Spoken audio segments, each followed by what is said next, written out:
At noon, I think we have the most interesting sleeper matchup of the day. We got number 14 Iowa State, who's 5-0, traveling to Cincinnati, who's 3-1. Cincinnati favored by 1.5 points on ESPN2. Rocco Becht has gone 79 to 120 for the Cyclones, thrown for 1,103 yards, 7 touchdowns, 2 interceptions.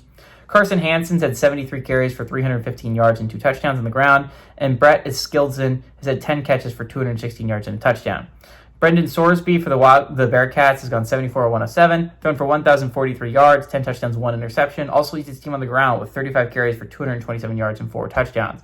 Cyrus Allen has had 23 catches for 273 yards and 5 touchdowns. Iowa State is 2-0 against Cincinnati in 2023 and 2024. They're 1-0 when traveling to Cincinnati. The closest game between these two has been 17 points. Satterfield, since he's been the head coach of Cincinnati, is 0-2. And since being the head coach, Campbell is 2-0. Okay.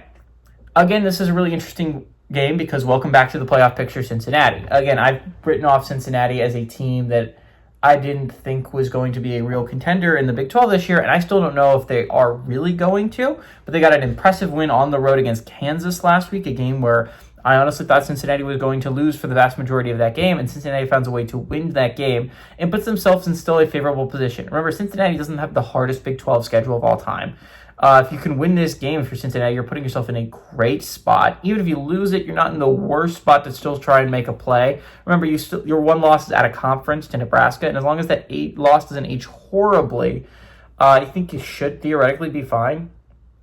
This could be a big game, though. If you're Cincinnati, this is your chance to announce yourself to the world that this is you're an actual threat in the Big 12 this year and the college football playoffs.